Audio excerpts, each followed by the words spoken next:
Boa tarde, gente. Mil desculpas pelo atraso, né? Acho que todo mundo já teve problemas com a internet em algum momento e hoje foi o nosso dia de ter problemas com a internet.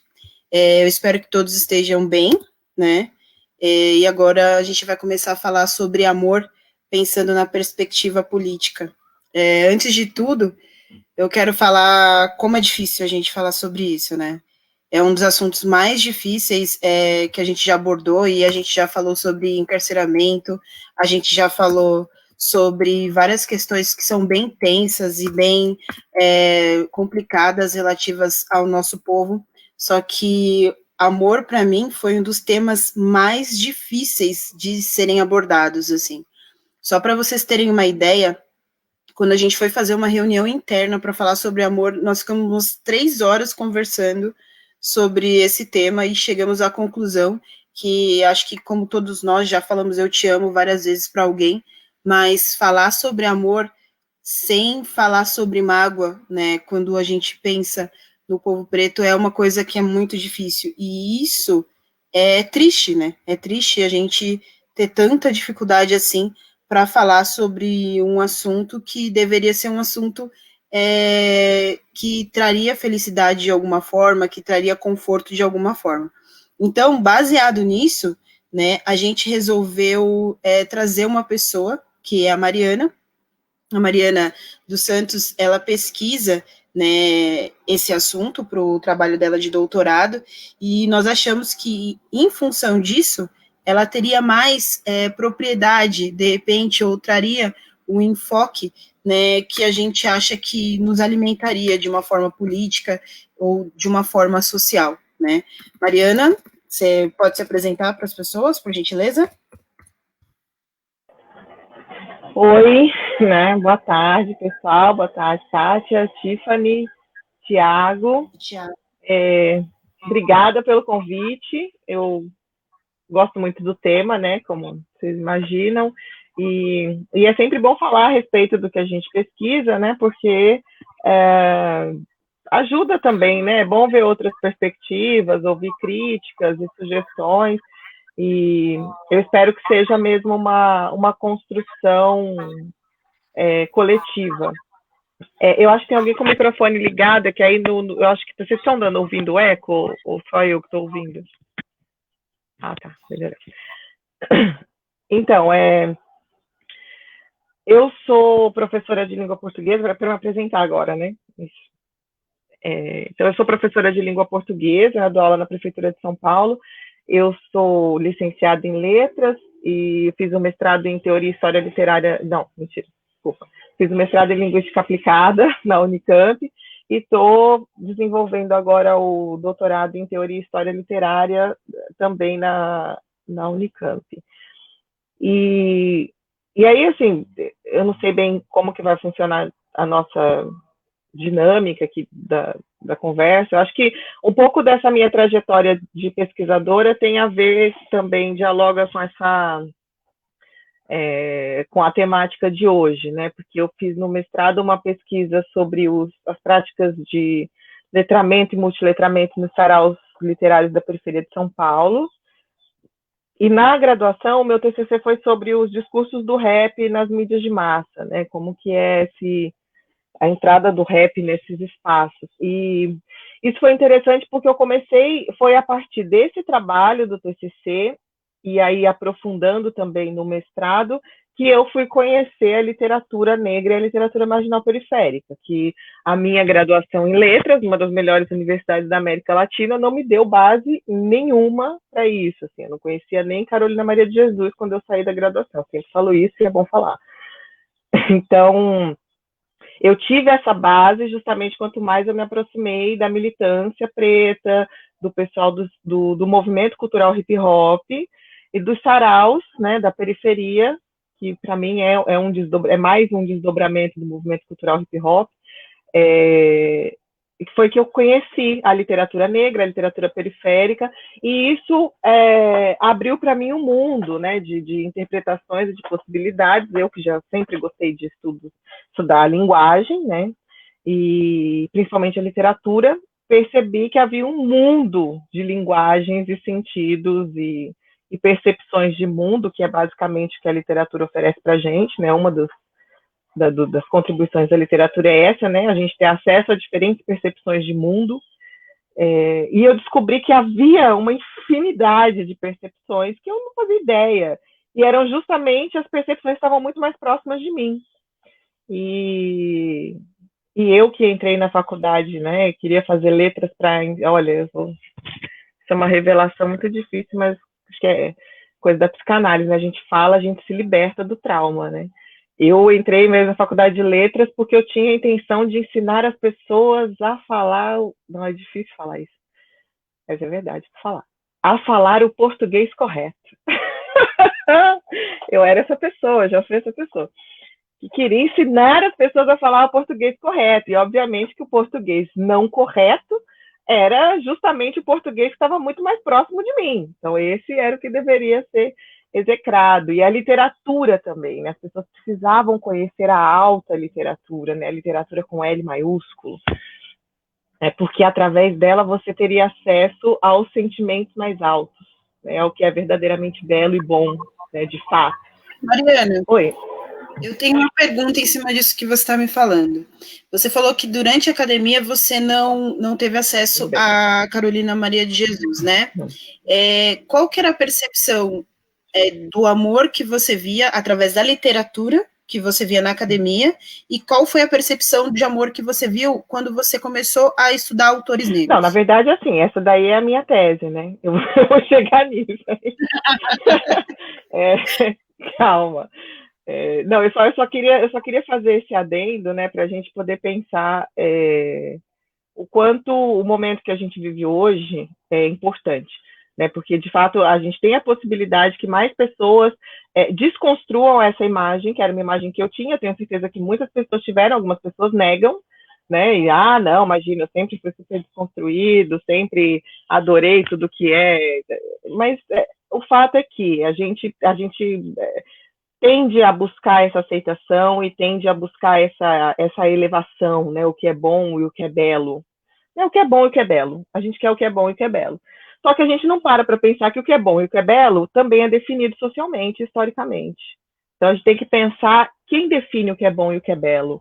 E aí, se a gente entende que o amor busca o que é bom e o que é belo, a gente tem que começar a pensar que bom e que belo é esse que o nosso amor está buscando. Né? Tiago, quer falar? Fazer uma pergunta, porque assim, é uma parada que quase todo povo preto, quando entra na universidade,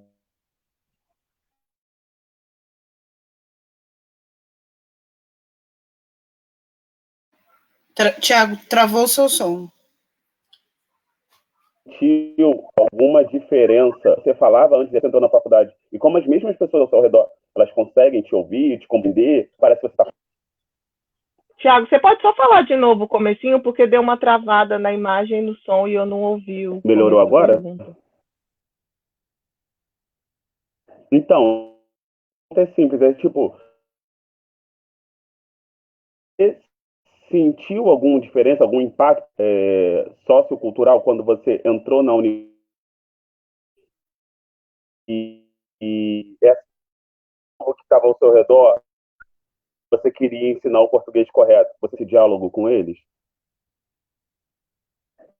Peraí, eu não sei se eu entendi, porque ainda deu uma cortadinha. Você está falando que eu senti algum impacto na universidade ou um impacto em mim, quando eu entrei na universidade com essa coisa do português correto, que cortou no meio, eu não consegui entender o seu raciocínio. Escreve a pergunta para mim e aí eu faço a pergunta para Mari, porque está cortando o seu som. Está cortando o som, aí eu perco a parte mais importante da sua ideia, corta bem na hora, assim, perseguição.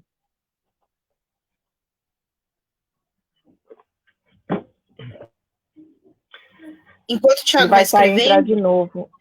Fala para mim sobre dá continuidade à sua ideia, né, com relação à percepção do que é belo, porque o que eu estou entendendo é que nós, né, enquanto pretos, compramos a concepção do que é belo e do que é bom, relacionando com o que o branco acha que é belo e que é bom. Seria essa a sua linha de raciocínio? Não, na verdade, não somos nós que somos pretos, né? Existe uma definição do que é belo e do que é bom, né? O que é belo e o que é bom é definido, e é definido a partir da perspectiva dominante, da classe dominante. E essa classe dominante é branca. Então, não é uma exclusividade nossa, né? Que somos pretos e pretas que escolhemos ou, de alguma forma, nos contentamos com essa perspectiva. Isso é a perspectiva dominante. É óbvio que, para que a gente não caia também numa coisa extremamente determinista, do tipo, ai, tá vendo, o povo negro não tem escolha e se submete a isso tudo, e aí essa é a grande questão da minha tese, é mostrar como que a literatura negra, ela traz uma perspectiva de amor que é diferente da perspectiva que está posta. Então, ela começa a trazer essa questão do belo e do bom, dessa busca, né, da vivência, da prática amorosa propriamente dita, a partir de uma outra perspectiva. Né? Então, a partir de coisas que, por exemplo, historicamente, são vistas como menores, estão muito, muito distantes daquilo que a gente chama, do que a gente considera amor.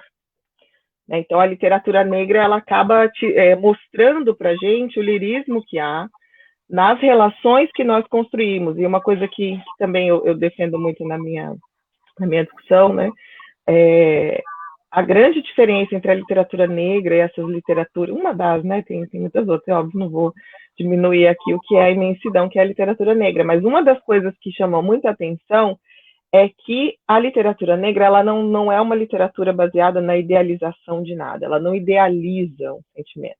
Ela é uma literatura baseada na observação da realidade.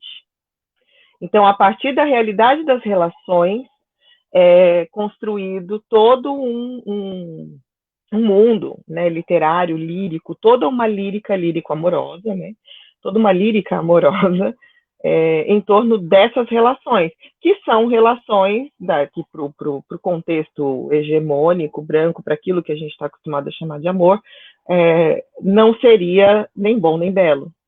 Justamente porque são relações conflituosas, são relações por vezes de violência, são marcadas por uma série de problemas. Isso é uma característica da relação entre pessoas pretas? Não, isso é uma característica das relações humanas. Não existe relação humana que não seja marcada por isso. Mas a literatura lírico-amorosa, ela vende um modelo de relação perfeito, porque é ideal. Ela idealiza alguma coisa e nós, historicamente, vamos construindo isso como nosso desejo. Isso virou algo que falta para nos completar. Então, isso é muito complicado e vira uma sociedade de frustração, porque o que nos falta, né, essa falta que precisa ser preenchida, ela só pode ser preenchida pela perfeição. Só que a perfeição não existe. Então, é por isso que é necessário, as relações amorosas quase sempre, elas são marcadas pela frustração. As pessoas dificilmente conseguem ser felizes nas relações, porque nunca será perfeito. Óbvio que meu tema não é as relações amorosas para o conjunto da sociedade, eles que lutem. Eu estou falando especificamente para o povo negro, porque mesmo as relações,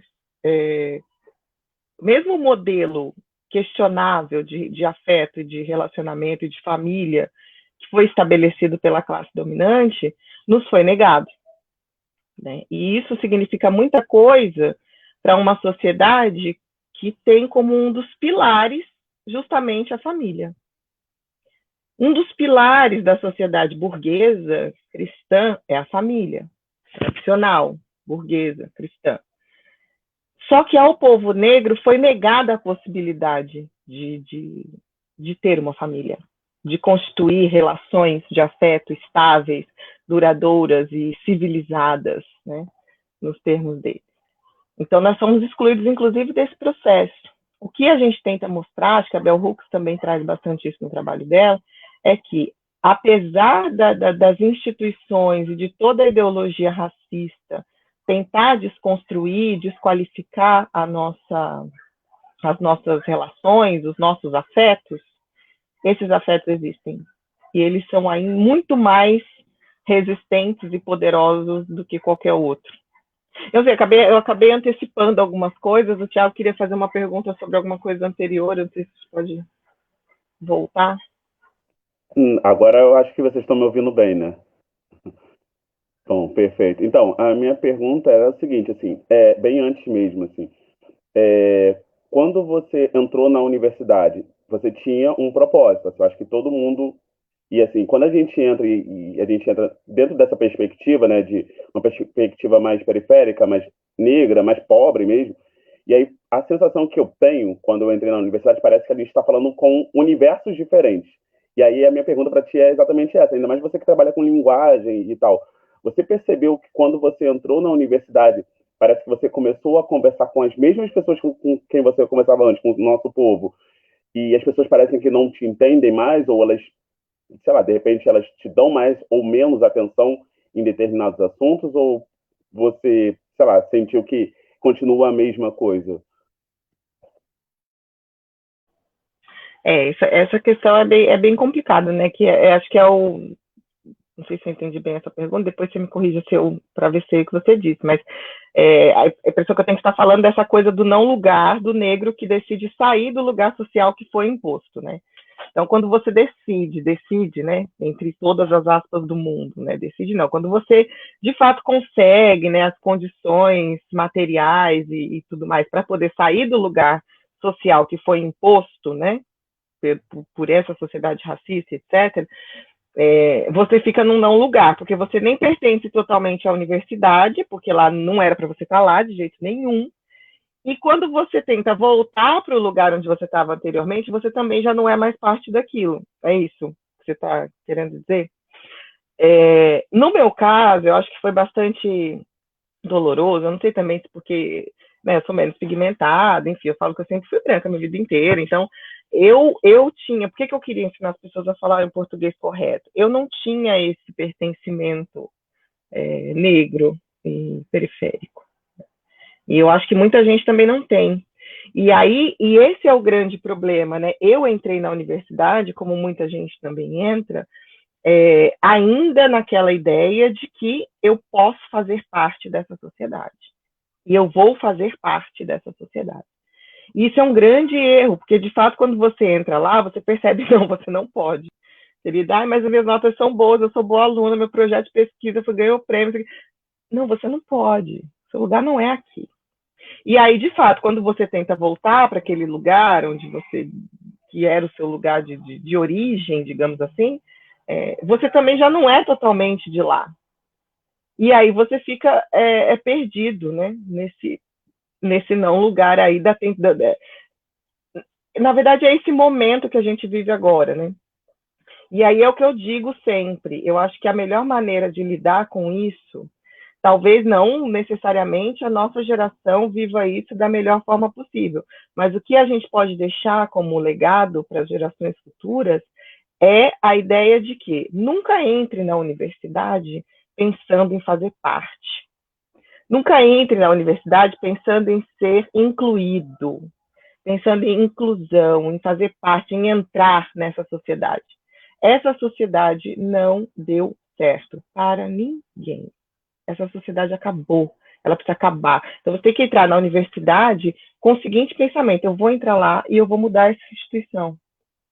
Eu vou entrar lá, eu vou me apropriar do que o opressor roubou de mim, vou pegar de volta, porque nós construímos tudo isso.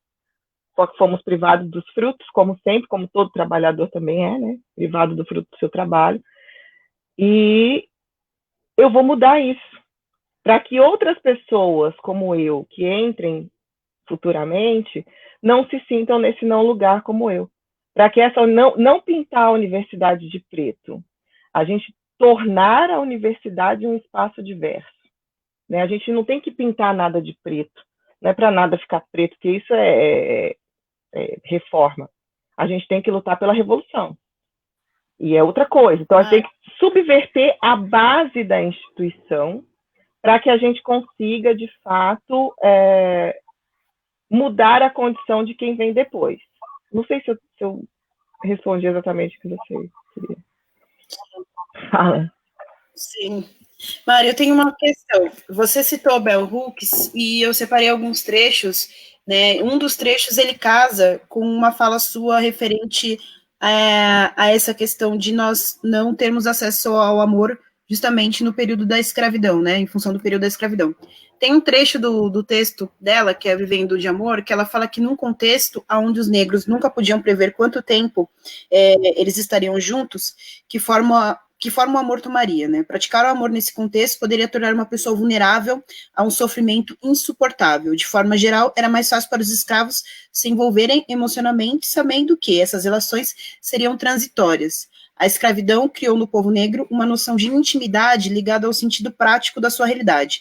Um escravo que não fosse capaz de reprimir ou conter suas emoções, talvez não conseguisse sobreviver. Você pesquisa, né, essa questão da literatura, e eu queria muito que você falasse sobre esse sentimento, né, historicamente falando, e sobre o que você percebe hoje como alternativa na literatura preta quando se fala de amor, né, e das impossibilidades da literatura branca. Quando eu falo das impossibilidades, eu estou falando do que foi apresentado para a gente enquanto preto como que era o ideal de amor, né, pelo menos no romantismo brasileiro, que era um ideal de amor onde o preto ele não aparecia como protagonista, como ele não existia, ele só existia, ele não vivia, ele não tinha acesso ao amor, né? O amor, ele era um luxo que só era permitido para algumas classes. Você consegue falar para a gente sobre isso, sobre essa questão? Kátia, só repetir a primeira parte da pergunta que você falou do texto da Bell Hooks, dessa coisa da escravidão, eu perdi a primeira parte. Vamos lá. Eu falei desse trecho da Bell Hooks, que ela fala sobre a não prática do amor, né, como um exercício para sobrevivência. Então, assim, vivendo num contexto onde os pretos eles não poderiam desenvolver laços de afeto, porque eles tinham os seus entes, objetos de afeto retirados do seu convívio, mortos, estuprados a todo momento, né? Como que você, observando a literatura, percebe qual que é a posição literária, né, que os escritores pretos dão diante disso, né, como possibilidade de amar diante dessa cicatriz enorme que o povo preto tem. Essa é a primeira parte. A segunda parte, né, é justamente pedir para você falar sobre como que você via na literatura branca, né, essa questão do amor, visto que, por exemplo, na época do romantismo, né, que a gente estuda no colégio, eles falavam muito do amor como algo que era uma possibilidade somente do branco, né? Quando a gente estuda romantismo, você não vê os personagens pretos tendo esse luxo, digamos assim, né? Eles estão atentos a outras questões que são relativas à sobrevivência. Tá. Então, sobre essa coisa do trecho da Bell Hooks, isso é uma questão que sempre volta, né, como que a escravidão acabou brutalizando as pessoas negras de uma tal forma que acabou de fato impossibilitando as famílias e as relações e essas redes de afeto entre pessoas negras, mas isso também não é verdade. Inclusive tem um estudo do professor Robert Slenes, que é muito legal, tem outro que eu vi esses dias, que eu não me lembro agora, que chama Na Senzala uma Flor, que ele fala sobre a família escrava. Então, existem registros, inclusive tem uma parte do livro que ele traz uma petição que foi apresentada pelo Luiz Gama, que foi de um escravizado denunciando o seu senhor, porque ele ficava o tempo todo tentando estuprar a mulher desse escravizado. Então, assim, a Mari Del Priori também traz relatos de casos de brigas judiciais entre casais negros e contra pessoas brancas. Então, existe isso é a prova de que não só a necessidade do vínculo, mas a força desse afeto preto, ele suplantou, inclusive, a brutalidade da escravidão. Né? Então, essa ideia bonito. De que... Isso é muito bonito. É muito bonito.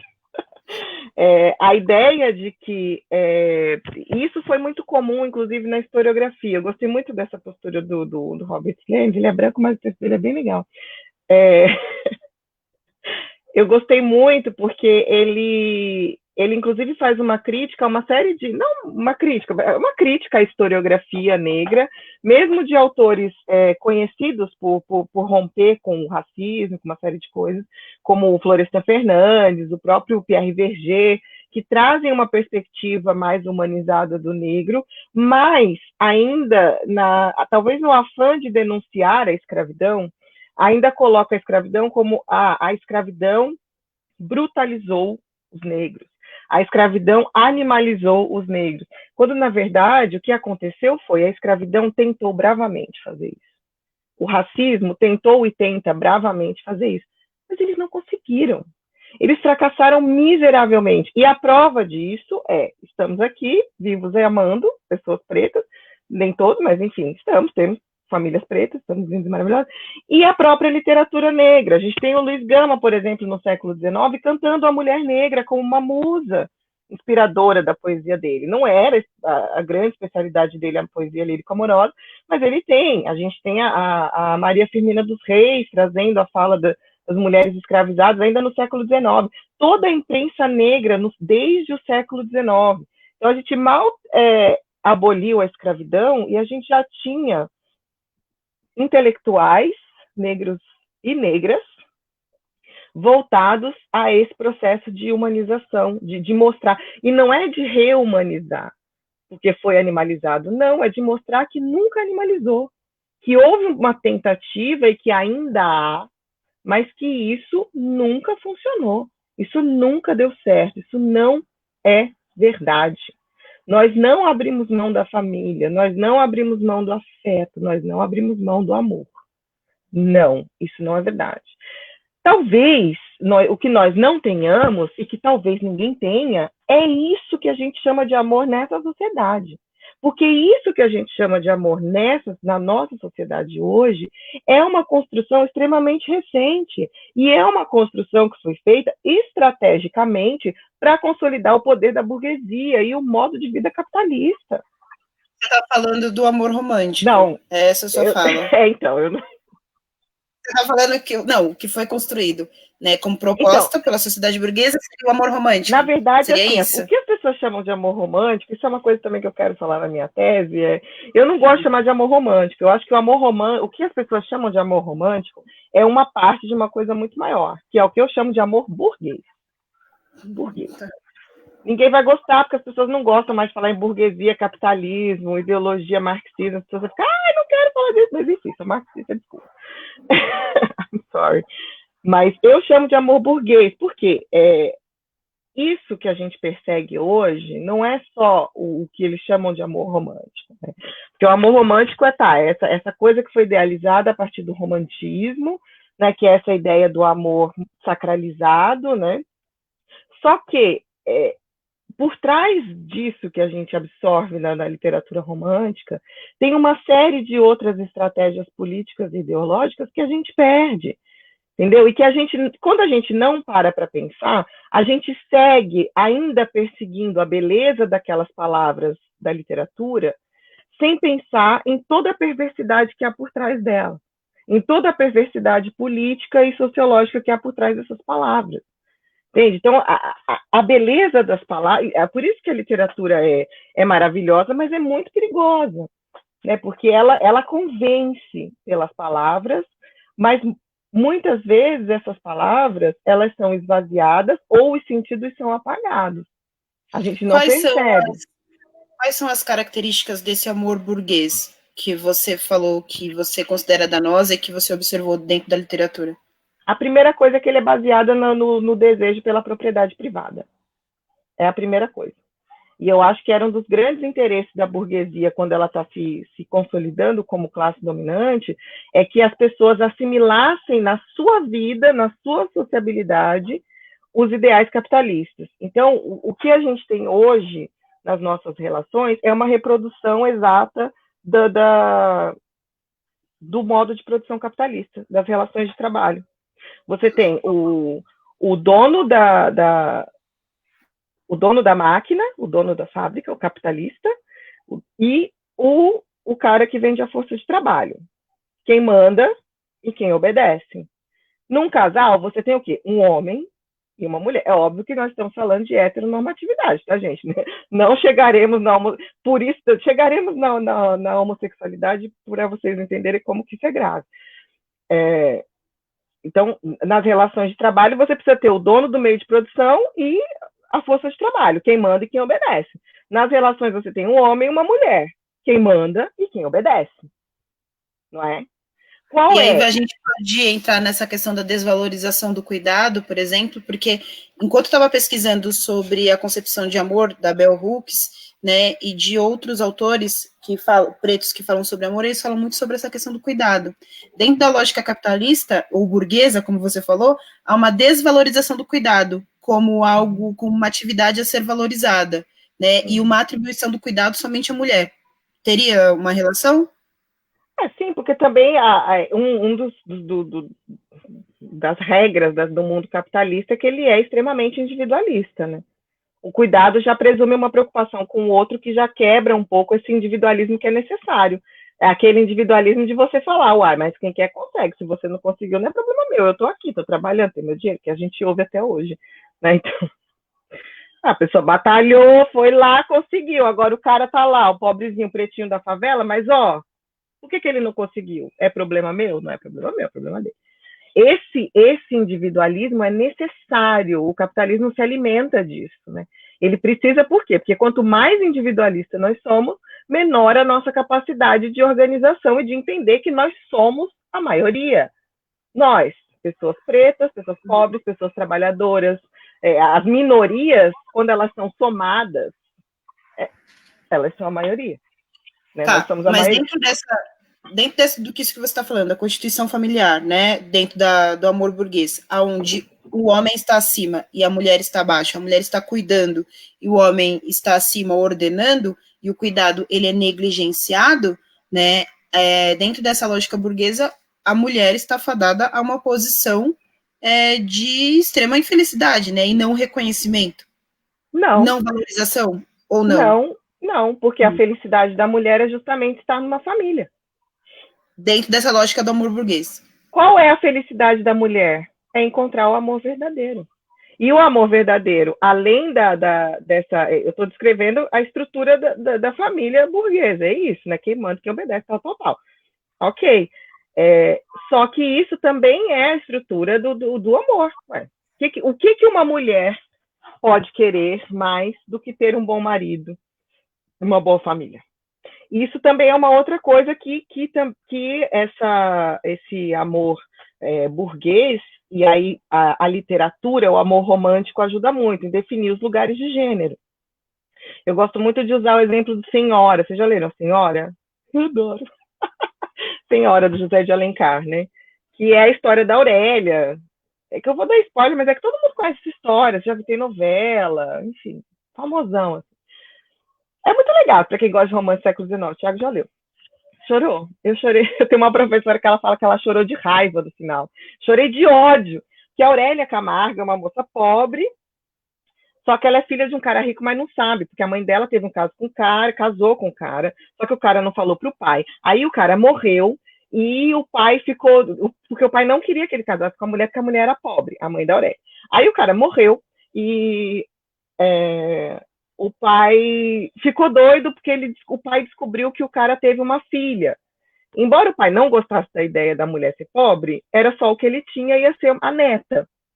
Então o pai procura a neta, fica doido procurando a neta. Enquanto isso, a Aurélia cresce, se torna uma moça linda, maravilhosa, não sei o quê. E o Seixas se apaixona por ela, Fernando Seixas, que era um cara pobre também, só que ele vivia na alta sociedade. E ele queria muito fazer um casamento bom, porque ele queria pagar o dote da irmã dele. A irmã dele tem um bom casamento, todo mundo fica rico, enfim, é ambicioso. Ele se apaixonou pela Aurélia, pobrinha, mãe costureira, solteira e tal. E aí ele começa a fazer a corte para Aurélia, não sei o que, não sei o que. Só que eles estão lá no auge do amor, maravilhoso, todos os dois se amam, lindo, nananã. Ele recebe uma proposta de casamento de uma moça riquíssima que quer pagar um dote babadeiro. Mete o pé e abandona a Aurélia. A Aurélia fica triste, mas descobre que ficou muito rica. Aí ela fica muito rica, ela vai lá. E, gente, eu não sei porque eu tô contando toda essa história, mas enfim, agora eu vou terminar. É porque eu adoro esse livro.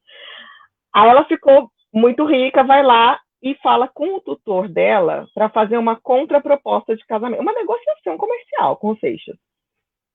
Oferece um dote maior, só que sem falar quem é a noiva. Ela não diz quem é a noiva. No dia do casamento, ele descobre que a noiva é a Aurélia. E ele fica todo feliz, casei com a mulher que eu amo, não sei o que, não sei o que. Só que o que ela faz? Ela esculacha com ele na noite de núpcias. Porque eu comprei você, porque você é um otário, não sei o que, você é um vendido, seu canalha, capa a casa dele. Ele decide fazer o quê, né? Muito humilhado, ele decide recuperar a honra dele. Ele não usa nada do dinheiro dela. E aí ele recupera todo o dinheiro do dote e uma noite ele devolve para ela. E aí fala que devolveu, que agora ele era um homem digno. Eles não continuam casados, mantendo as aparências, óbvio, porque era parte do contrato. Mas ele não, em casa, ele não usava nada, não usava nem sabonete dela. Comprava tudo dele, não gastava dinheiro e guardava o dinheiro dele. E aí ele devolve o dinheiro para ela e fala um monte, toma o seu dinheiro, eu não quero mais, eu quero ser um homem, porque eu sou um homem de verdade, não sei o que, não sei o que. O que acontece? Obviamente, mocinha romântica se joga aos pés dele, eles se amam, ficam felizes para sempre. Que legal. E eu gosto muito desse exemplo, porque assim, a Aurélia, uma professora falou também isso, ela falou assim, nós nunca chegaríamos a Capitu sem passar por Aurélia Camargo. E eu também acho, ela foi uma mulher forte da literatura, né? Iracema também é outra mulher forte para aquele contexto, né? São mulheres fortes, determinadas. Só que como que essa mulher forte termina? Ela consegue a redenção através do amor. E qual é a redenção? Ela volta aos pés do homem. Ela volta para o lugar dela, que é o lugar da mulher. Então ela é infeliz? É claro que não, você tem o homem que você ama, por que você não ficaria aos pés dele? Então isso não é infelicidade. E é aí que vem a grande questão, porque quando a gente pensa que, então é uma relação de exploração capitalista, então ninguém tem que querer isso, todo mundo quer isso. Só que nós, pessoas negras, não tivemos a opção de dizer sim ou não para isso. Isso nunca foi dado. Não existe uma Aurélia Camargo negra. Não existe uma Iracema negra. Existe uma Iracema indígena peronomútil, mas enfim, mais ou menos indígena. Não existe uma Julieta negra. Ninguém deu essa opção pra gente. Entende? Então, assim, é óbvio que há que se fazer uma crítica ao amor burguês de modo geral, mas é preciso entender o que esse amor representa para a nossa sociedade e o que significa nós sermos totalmente excluídos tanto da construção do conceito de amor quanto das vivências amorosas. Você está entendendo o que eu estou querendo dizer? Eu rolei muito com esse preâmbulo da... Não, deu para entender, e aí eu fiquei muito pensando. Não, mas teve muita lógica, e eu tenho uma pergunta para te devolver como pesquisadora que você está sendo do assunto. Numa sociedade onde a gente ainda não é reconhecido como indivíduo, como cidadão, onde as mulheres não são reconhecidas como mulheres, né? Tentar alcançar o desejo desse amor burguês, né, é uma coisa que parece um pouco difícil de acontecer. Porque esse amor burguês, como você está falando, ele é direcionado para um cidadão específico. E esse cidadão não é preto, né? Então, eu tenho a impressão que nessa nossa busca, que é por sobreviver dentro dessa sociedade, né, a gente muitas vezes não consegue chegar a alcançar esse amor que essa sociedade está nos oferecendo, e se nós conseguimos alcançar, ele é cheio de frustrações, né? Você consegue falar sobre isso? Eu acho que é exatamente isso que você falou. O Thiago queria falar alguma coisa? Não? Isso, na verdade, eu queria só emendar o que a Kátia falou com uma pergunta assim: como é a sua metodologia de pesquisa? Porque eu fiquei bem curioso agora para tentar entender. Essa pergunta é quase tão indecente quanto quando você vai defender? No meu caso, ela é. Mas eu vou tentar falar um pouquinho. Primeiro que a Kátia falou, eu acho que é isso que você falou, Kátia. Buscar, na verdade, esse modelo de amor que a gente vem perseguindo há muito tempo não, em termos de tempo histórico, não é muito tempo histórico, mas já é um bom tempo, já vai aí uns séculos, um século, talvez. Eu acho que é ruim, não só para a gente, como é para qualquer um, né? Porque é isso, ele é baseado numa idealização, no modelo ideal, no modelo perfeito de amor e de afeto e de parceiro ou parceira, né? Então, ele é baseado em lugares específicos, né, de representação. Então, por exemplo, as mulheres de hoje, principalmente as mulheres negras, que são muito autossuficientes, e ao contrário das mulheres brancas, as mulheres negras não são autossuficientes porque elas querem mostrar que elas são foda, elas são autossuficientes porque senão elas morrem. Simples assim, tipo, não é uma escolha, tipo, eu acho muito legal ser foda, independente. Não, querido, se eu não sou independente, eu morro de fome. Eu morro e morrem meus filhos, entendeu? Então, não é uma escolha pra gente.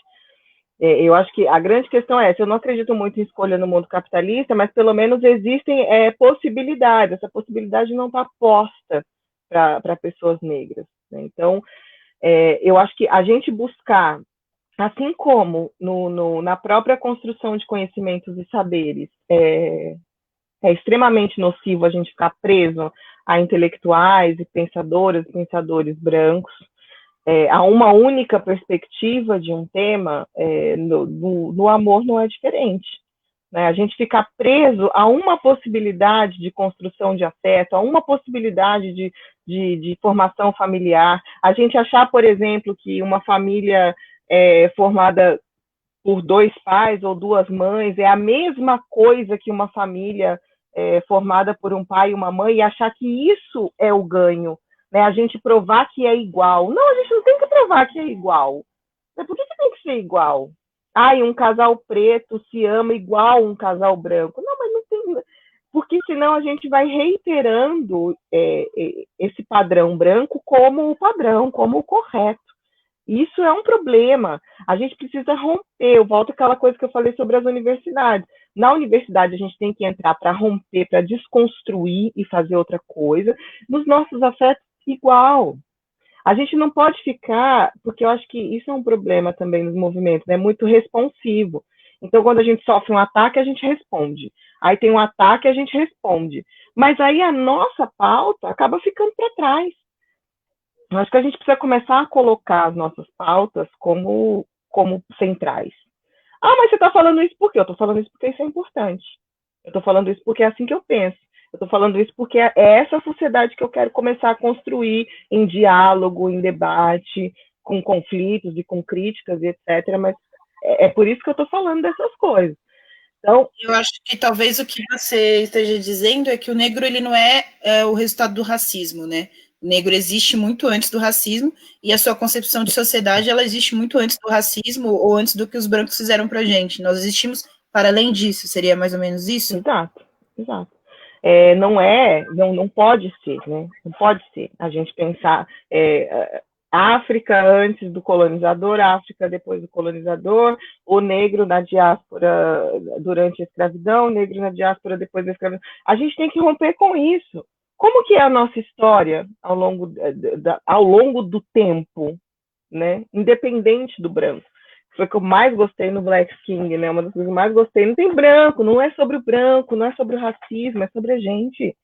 É sobre o que nós fizemos, sobre os erros que nós cometemos, sobre as brigas entre nós, sobre a nossa história. Não é sobre vocês. Mas você está dizendo que o branco... Não, estou falando nada de branco. Mas você está falando mal. Não estou falando mal, não estou falando bem, não estou falando nada. Eu quero que faleça. Ou não também. Também não faz diferença. Eu acho que esse tipo de postura é necessária. Meu amor, você está vivo? Tá, que ótimo, que bom. Você morreu? Puxa, acontece, né? Como diz o seu mestre aí, todo mundo morre. Eu não sou Messias, mas não sou Jesus. Whatever. Cada um com o seu legado. Não, mas enfim, tô brincando, mas é verdade. Eu acho que é isso. A gente precisa parar. Só que é claro que isso não é simples, tá? Eu não estou falando aqui, gente, olha, eu tenho a fórmula e é assim. Não é simples. Isso é um processo, né? Então você rompe com as estruturas, os padrões estéticos, você rompe com as estruturas políticas, você rompe com as perspectivas sociais, com os processos de racialização, e isso é muito difícil. Não é algo que você vai fazer assim, por isso que eu estou dizendo. Eu acho que a gente está no momento de construir um legado para gerações futuras. Talvez a gente consiga tirar algum proveito disso e sofrer um pouco menos, diminuir o nosso sofrimento psíquico e tudo mais. Mas eu não garanto que a gente vai conseguir fazer isso agora. Então, não estou aqui dizendo, gente, olha, é bem fácil, tá? Você simplesmente sabe tudo que você achou bonito a sua vida inteira? Então, esquece isso que não é bonito. Sabe tudo que você achou certo a sua vida inteira? Então, esquece isso que a gente vai questionar isso também. Sabe o que era errado? Então, esquece tudo que você sabia, que agora a gente vai fazer de novo.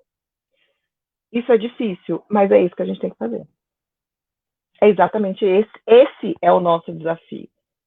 No final das contas, esse é o nosso desafio. Tanto que já teve gente que perguntou para mim, mas você vai continuar chamando de amor? Eu falei, menino, não faz essa pergunta, que indecente, eu não sei. Eu não sei. Será que é? O Será Thiago que é? perguntou sobre a sua pesquisa, A né? metodologia. Eu confesso para você que eu fiquei muito curiosa sobre quais autores que você está lendo, porque quando a gente começa a pesquisar sobre amor na perspectiva preta, aparecem uma série de possibilidades que você não tinha pensado, e acontece justamente isso que você falou.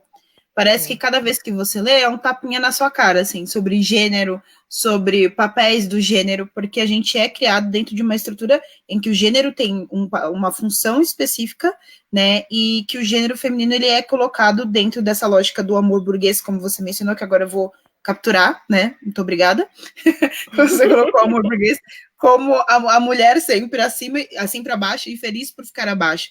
E aí eu queria também saber, né, reforçar essa pergunta que o Thiago fez, qual que é a metodologia e quais autores que você está lendo? Né, eu comecei a pesquisar um pouco sobre Bell Hooks, eu queria saber se você está lendo Mbembe também, quando ele fala sobre a sociedade da inimizade, eu queria saber se você está lendo sobre isso, né? Conta um pouquinho para a gente. Então, Thiago, você quer complementar? Sabe por quê? Eu acho que agora eu estava esperando você falar mais ou menos isso que você falou antes, porque assim, a gente sabe quando a gente vai defender alguma tese acadêmica, existe para além da BNT, né? Existe o não dito da BNT, que é exatamente aquelas fontes que a gente diz que, para mim, assim, sabe, eu vou ali pegar, sei lá, Lélia Gonzalez, eu vou pegar Beatriz Nascimento, eu vou pegar Neuza Santos Souza, e a academia falar, então, tem esse pesquisador aqui, essa pesquisadora aqui, esse É o Deleuze, sempre é o Deleuze. melhor com o seu trabalho. E aí, assim, não querendo ser indelicado, jamais, mas é exatamente por isso que eu te perguntei da sua metodologia, porque, assim, tudo bem que talvez você hoje já tenha uma autonomia para falar, uma autonomia. mas assim, a minha pergunta era mais nesse sentido de tipo assim, tá, mas beleza, como você enfrenta uma academia? Tá, vou ver se a gente cortou um pouquinho no final, mas acho que eu consegui entender. Então, vocês estão me ouvindo? Tá um silêncio total, tá?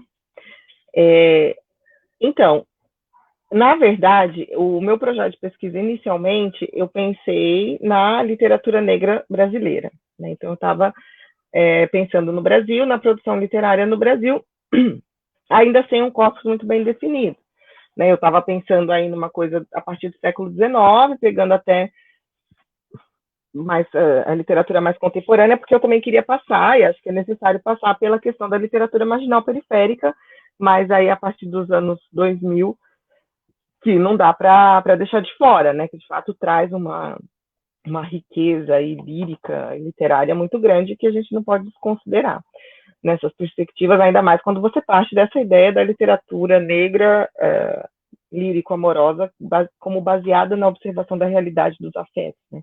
Acho que a literatura marginal periférica tem muito isso, né? Essa coisa muito crua, né? Muito ligada ao rap, né? Traz toda aquela mobilização política, aquela dureza, né? Da poética do rap, que é maravilhosa.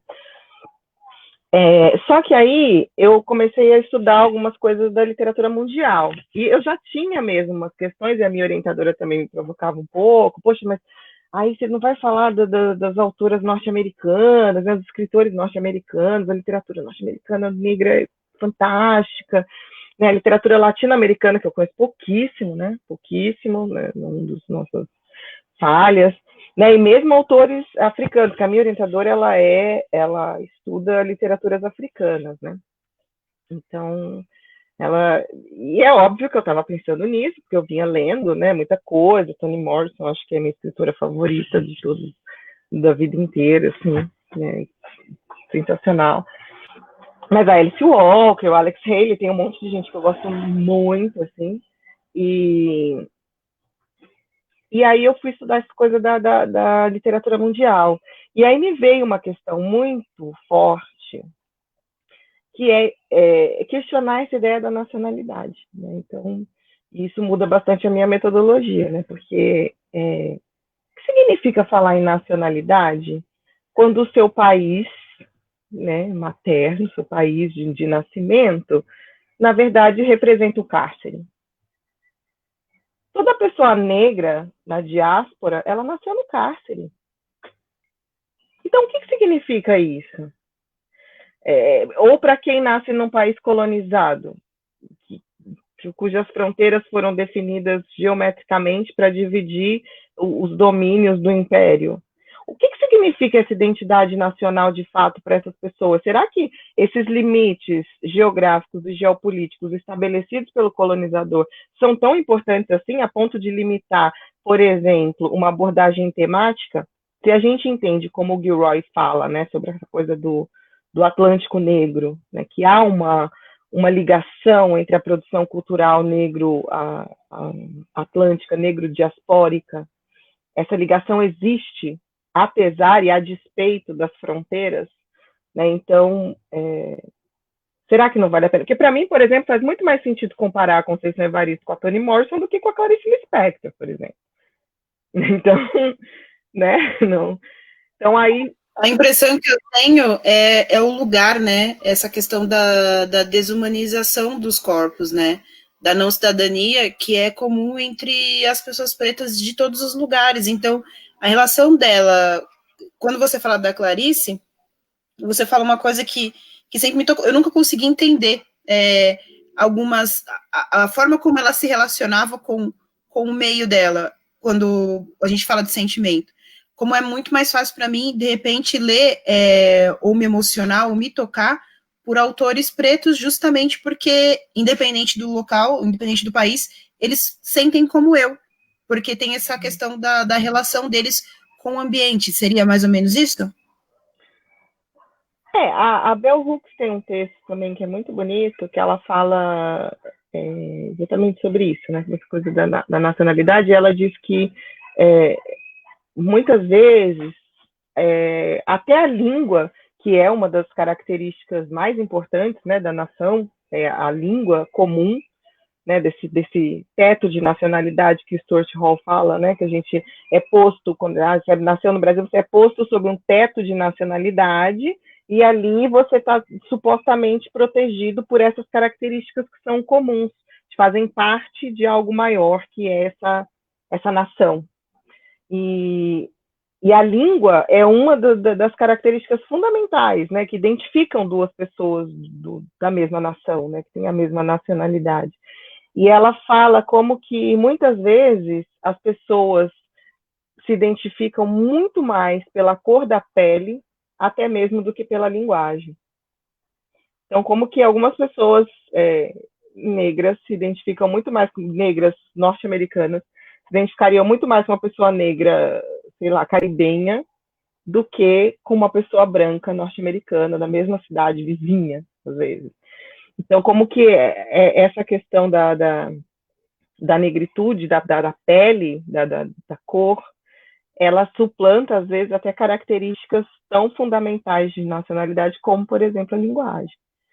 Então, por isso que isso acabou mudando bastante a minha metodologia, porque eu ainda não tenho definido por todos os textos, né, que eu vou trabalhar, porque eu estou trabalhando um tema, né? Então, o tema é o amor, e aí eu pretendo trazer alguns textos, né, que abordem essa temática de uma maneira que eu considero interessante, para poder mostrar para reforçar essa ideia, né, da literatura negra como uma literatura baseada na observação da realidade e que busca extrair o lirismo dessas relações reais e concretas, e não criar um modelo de relação, né? A literatura negra não cria para a gente, as relações têm que ser assim. Ela mostra para a gente, olha, as relações são assim, você pode, aí, a partir de cada leitura, talvez isso aqui eu pudesse corrigir, por que isso sempre acontece dessa forma, e aí a maneira, enfim, que aí é literatura, cada um vai fazer a sua interpretação. Mas o fato é que não há esse objetivo de idealizar e nem de criar um modelo, porque sim, o romantismo queria criar um modelo, inclusive tem estudos que falam sobre o romance urbano no Brasil, por exemplo, eles eram manuais de conduta para as mulheres, principalmente, de como conviver na corte. Então, ele tinha um objetivo muito específico de como conviver ali e tal. Agora, um problema também com a literatura hegemônica é que você tem, por um lado, o romantismo com esse modelo idealizado de afetos e de sentimentos, de famílias, etc. Só que você tem somente um outro contraponto, que também é bem característico de uma sociedade cristã. É sempre tudo muito polarizado, né? A sociedade burguesa cristã é sim ou não, feio, bonito, certo, errado, acabou. Então, você tem, por um lado, a idealização romântica, e, por outro lado, você tem a total descrença realista. Né? Então, por um lado, existe um amor que é perfeito, maravilhoso, para sempre, mesmo que seja preciso morrer para poder manter vivo aquele afeto lindo, puro, blá, blá, blá. Por outro lado, você não tem nada, só o sexo, só o instinto, o desejo, o impulso sexual e mais nada. O que a literatura negra faz, ela está no entre, né?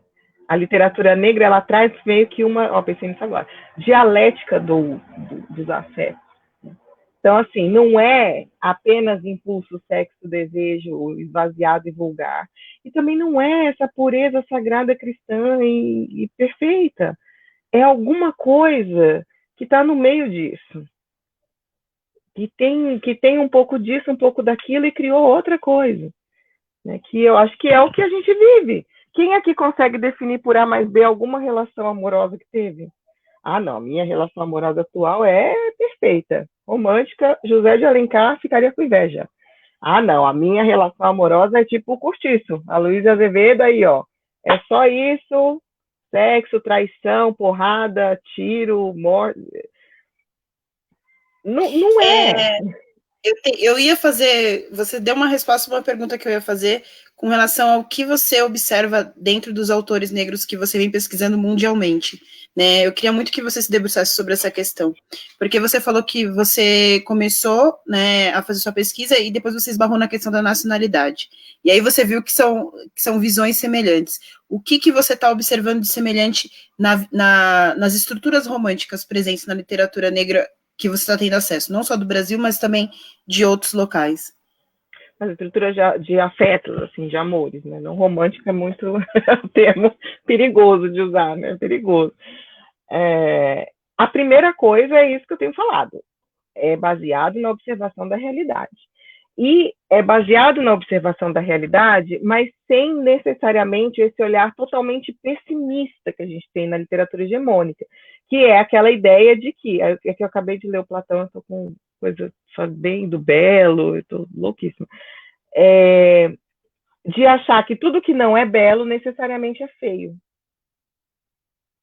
Quem disse que porque não é belo necessariamente é feio? Existe muita coisa entre o belo e o feio, que não é nem uma coisa nem outra, mas é talvez um pouco das duas e cria uma outra coisa. Ou, enfim. Então, é uma observação da realidade e mostrar que nessa realidade conflituosa, considerada pela sociedade burguesa feia, mas que não é, que é complexa e que tem a sua beleza, e que tem uma beleza com a qual a gente ainda não consegue lidar, dentro disso, há muito mais do que apenas sexo ou santidade. Há muitas outras coisas. Então, o que eu tenho percebido nessas leituras é isso. Como que a gente, observando a realidade das relações afetivas e afetivo-sexuais negras, nós conseguimos perceber formações afetivas, linhas de afeto, redes de afeto, por vezes muito mais consistentes até do que esse modelo de família burguesa cristã que a gente também defende e persegue tanto até hoje.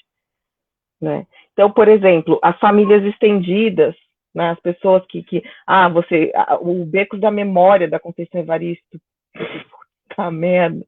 Vocês já leram esse livro? Se não leram, leiam, porque é um livro extremamente necessário. Assim. Ele vai destruir a sua alma porque eu chorei tanto no quarto. Meu companheiro falou assim, nossa, eu achei que você estava rindo, mas aí eu falei, nossa, se ela estiver rindo, ela tá louca, porque ela não para, né, de rir. Eu soluçava, foi maravilhoso. Para a gente entender essa questão das redes de afeto que se constroem na favela. Outro livro, por exemplo, Amor, da Toni Morrison, que eu acho maravilhoso, né? Que é um mosaico de sentimentos, né? Você vê como que as pessoas vão buscando esses afetos. Acho que qualquer livro da Toni Morrison dá para falar, e acho que qualquer livro da Conceição também, assim, elas são suspeitas.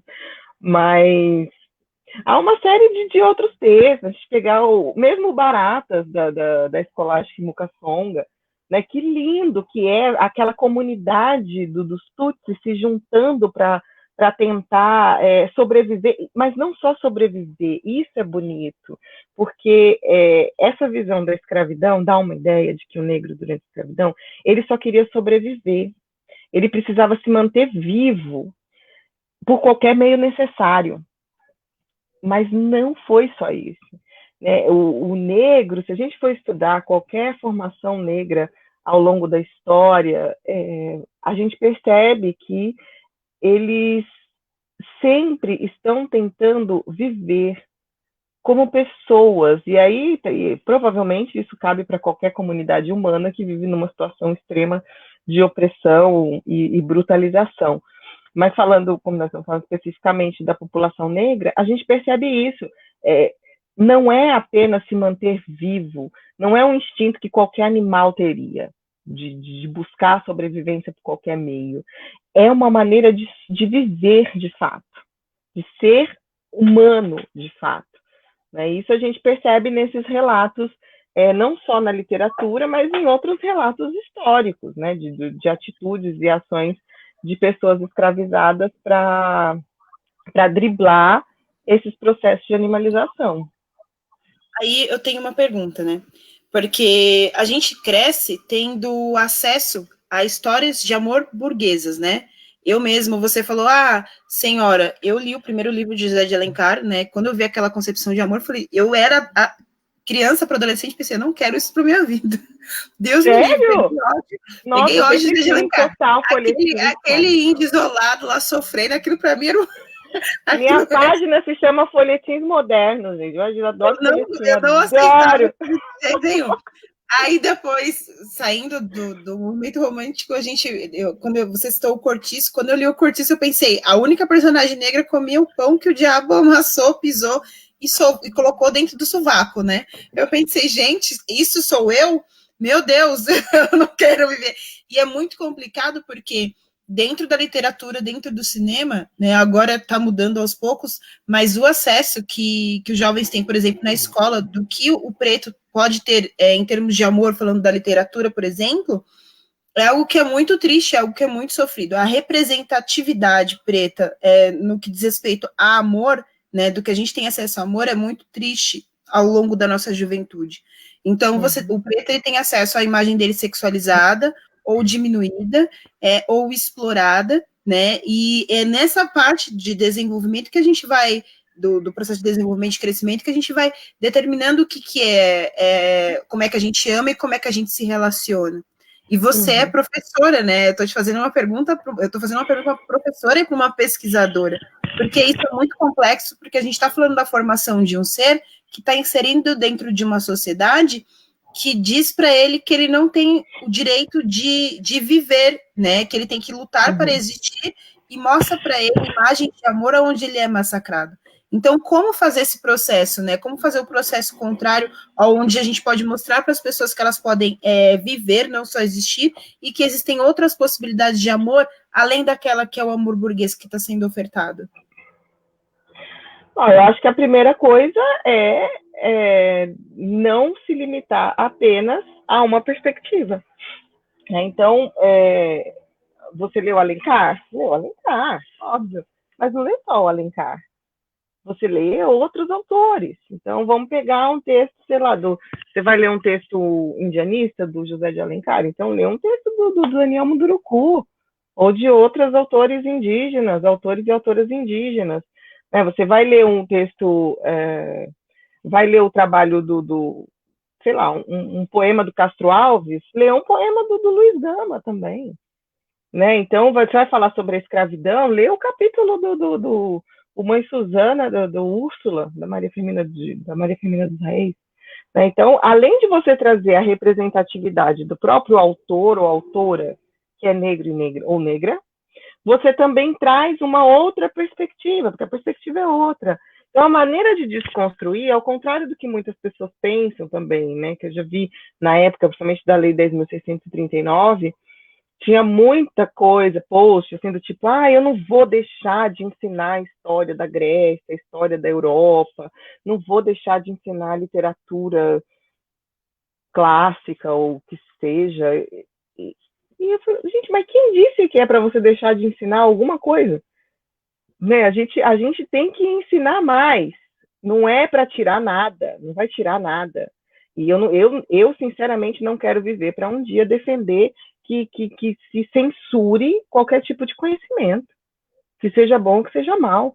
Eu não vou viver para pedir para recolher livro. Eu nunca vou ficar feliz se tacarem fogo em livro, mesmo que seja do Monteiro Lobato. Não vou, entendeu? Não quero, você tem que ler, é conhecimento humano. Agora, o negócio é a gente formar uma sociedade capaz de ler com criticidade. As pessoas precisam ter acesso ao conhecimento para que elas formem as suas opiniões, entendeu? O problema é que a gente vive numa sociedade que foi colonizada a partir de ideias de sobreposição. Então, a colonização branca, o que ela não conseguiu roubar, ela destruiu. Ela não coexiste com nada. Ou é dela, ou não existe. Ela não sabe coexistir. O que nós estamos querendo, mas o que eu quero, é coexistir. Eu vou continuar lendo o que tem que ler. Eu li O Presidente Negro, do Monteiro Lobato, faz pouco tempo. Foi um exercício de fisiológico para não vomitar a cada página, mas eu li. E eu acho importante que leiam.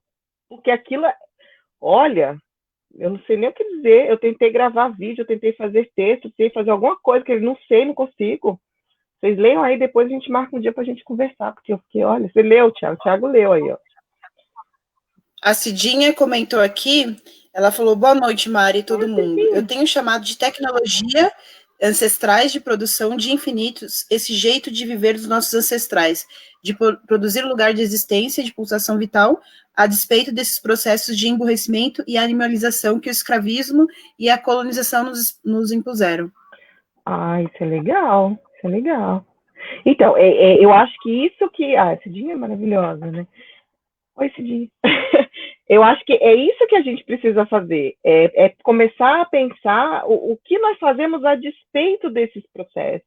E assim como a gente defende, acho que todo mundo, né, a ideia de substituir o escravo pelo escravizado, né, quando a gente se refere aos negros no Brasil durante o período da escravidão, e isso faz muita diferença, né? Você vai falar, isso é mimimi, isso é por isso. Não, gente, as ideologias se constroem através da linguagem.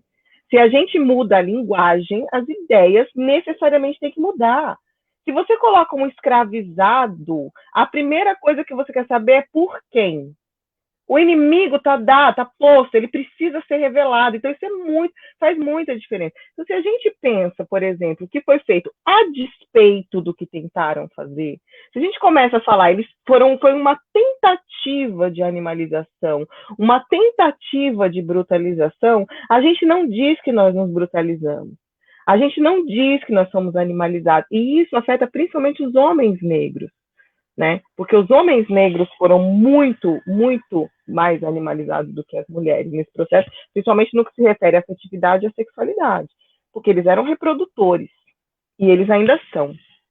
Esse estigma, a mulher negra, pelo menos, ela tinha uma questão que, óbvio, que não totalmente humanizava, né, na perspectiva do branco, mas era alguma coisa um pouco mais próxima, que era a maternidade. Agora, o homem negro, ele não tinha nada de humano. Absolutamente nada. E isso se mantém até hoje. Infelizmente, muitos não percebem. Tiago, você quer falar? Já estou me metendo no seu lugar de fala. Então, assim, boa parte da nossa, digamos assim, produção, né, brainstorm da nossa última reunião antes dessa live, foi muito em função disso, assim. dessa questão de gênero. E aí você começou a colocar, e eu queria te fazer exatamente essa pergunta. Como os seus estudos, ele consegue colocar essa questão de gênero? Porque, assim, uma coisa que você falou que eu concordo plenamente é que, assim, a recepção desse processo em que nós sofremos, ele é diferente para homens e para mulheres. E aqui não cabe julgamento do que foi bom ou ruim, do que foi melhor ou pior, porque não cabe isso, entende?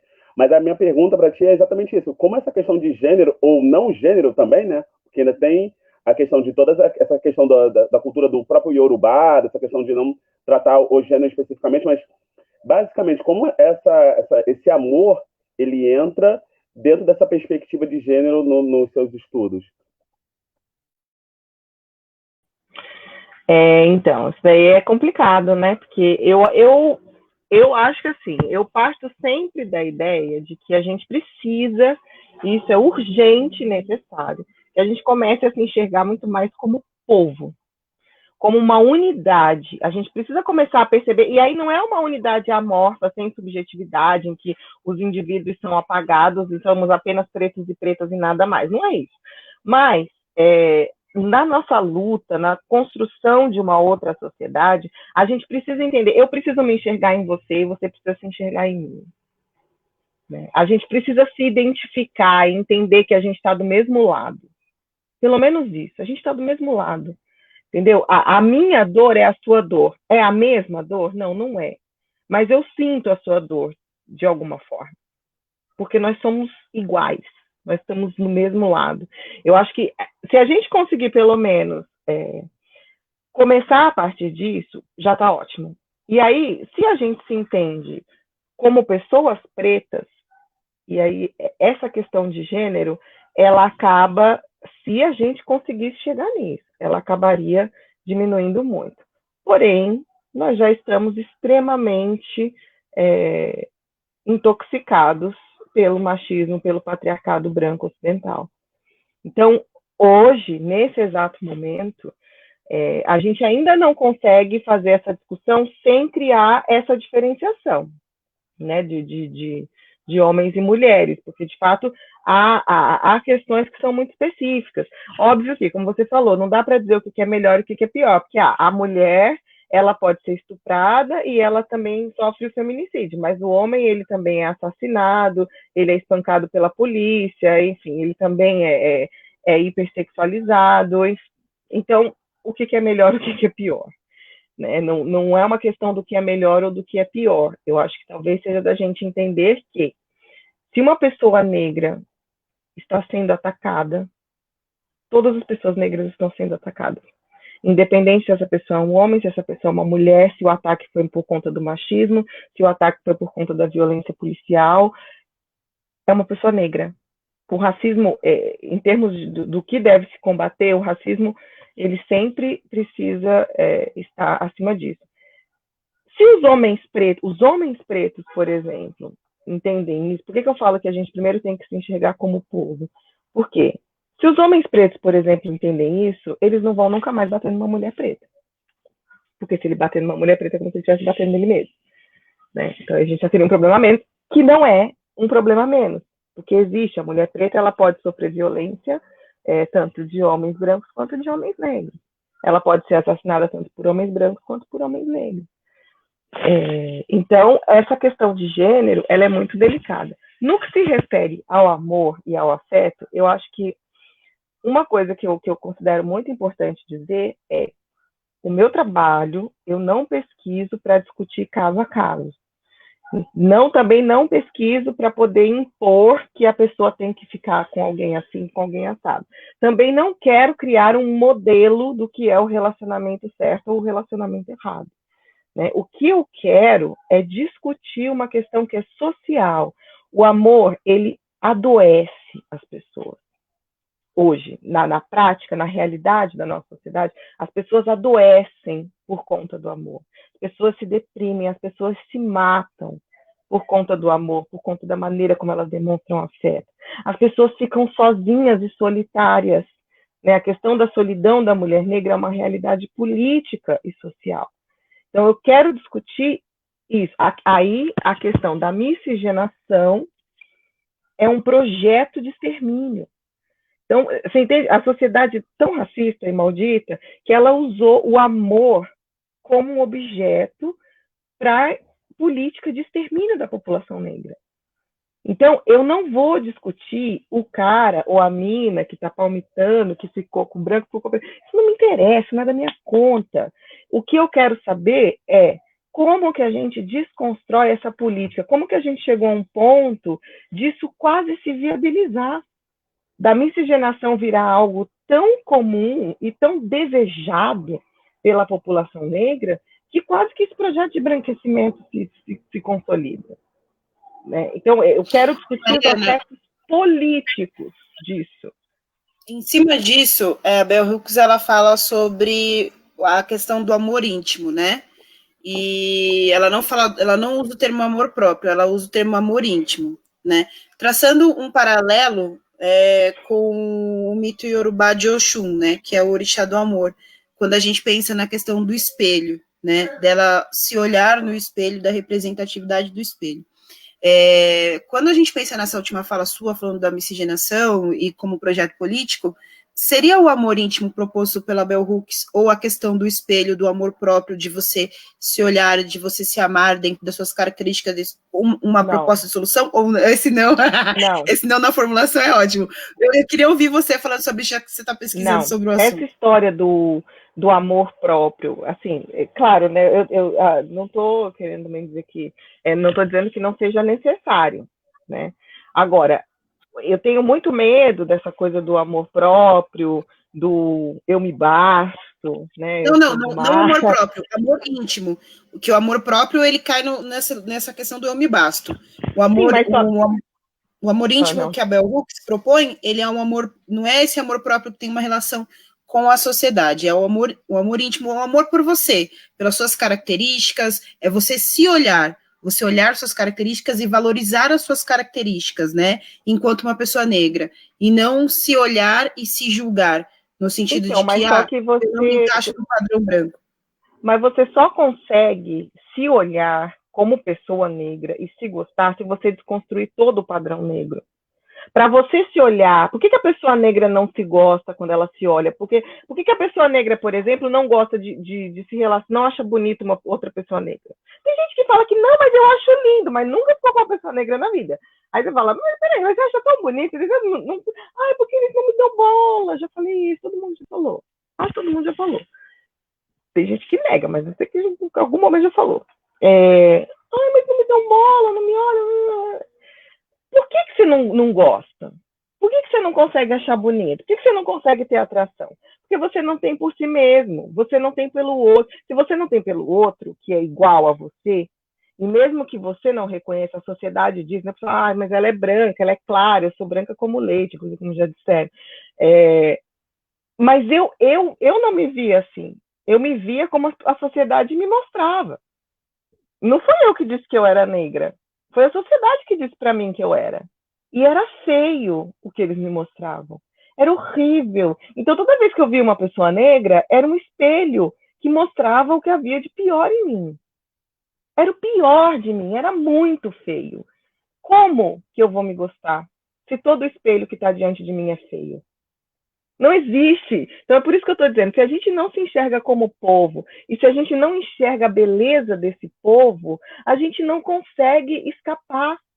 A gente não consegue ter esse olhar de, olha, eu sou bonita, eu me amo, eu não vou me amar nunca. Porque quando eu sair, quando eu estiver no meu eu, vai estar ótimo. Só que tem um monte de espelho preto na rua para eu olhar e que eu não gosto. E que eu vou achar feio, e eu vou voltar a ser feia de novo. E eu vou ser sempre feia, até o momento em que eu quebrar. Até o momento em que eu conseguir, de fato, desconstruir todo esse padrão estético.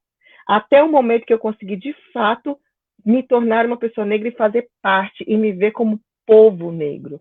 Quando eu me olho no espelho, eu me acho uma mulher negra bonita, porque eu sou, não só porque eu sou a Beyoncé, mas porque eu sou o pai Sidney, porque eu sou um monte de gente preta muito foda, Cidinha, sabe? Eu sou a Conceição Evaristo, eu sou essas pessoas e olho e falo, puta merda, é disso que eu tô falando, olha como você é. Então, assim, não adianta, porque quando a gente fala dessa coisa do amor íntimo, a gente joga de novo pro indivíduo, isso também é extremamente burguês. Então, assim, você precisa se amar como pessoa preta, mas você entende e que às vezes depois a gente já está há muito tempo se amando tanto e amando tanto o povo preto, tudo parece tão óbvio para a gente que a gente esquece, né? Eu, pelo menos, como passei por esse processo, né? Nem sempre eu amei tudo. Hoje, para mim, parece muito óbvio. Eu olho e falo, gente, olha essa pessoa é muito linda. Você não está vendo? E eu esqueço que as pessoas não estão vendo. Porque, de fato, o mundo inteiro diz para ela a vida inteira que não. Aquela pessoa não é bonita. Aquele nariz é feio. Aquele cabelo é ruim. Aquela boca é um beiço. Não tem possibilidade dessa pessoa ser bonita. Você tá louca. Você bebeu. E aí eu digo para essa pessoa, chega para uma adolescente de 10 anos, de 12 anos, e fala assim, mas você tem que se achar bonita. Mesmo que o mundo inteiro diga que você é feia. A escola, a mídia, a televisão, as redes sociais, todo mundo diz que é feio. Mas você tem que se achar bonita. Como que você faz isso? Sabe como que eu fiz isso? E que eu acho, sinceramente, que é o único jeito? Quando eu fui acolhida. Quando eu consegui fazer parte. Aí eu fiz parte. Eu falei, nossa, caramba, como é bonito esse povo que eu faço parte. Olha só, que gente mais linda.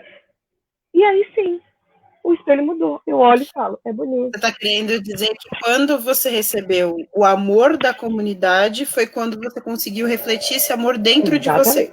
Exatamente. O amor, ele vem, né? Ele é dessa construção, né? E aí é o que eu digo, porque o amor idealizado, ele é muito fácil, né? Ele acontece, porque se é bonito, você ama, uai.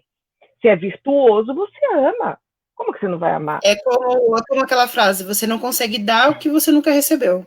Se você nunca recebeu, você não vai conseguir dar de volta nem para você, nem para aquela sociedade, aquilo que você nunca recebeu. Exato. Então, talvez a saída seja essa questão que você colocou, né? Ou pelo menos não digo uma resposta definitiva, mas o mais próximo de uma resposta que a gente pode dar é justamente esse amor coletivo que você falou, o amor de um povo por ele mesmo, né? Que pode produzir essa instância de amores próprios, de amores de outras fórmulas de amor, para além do amor burguês.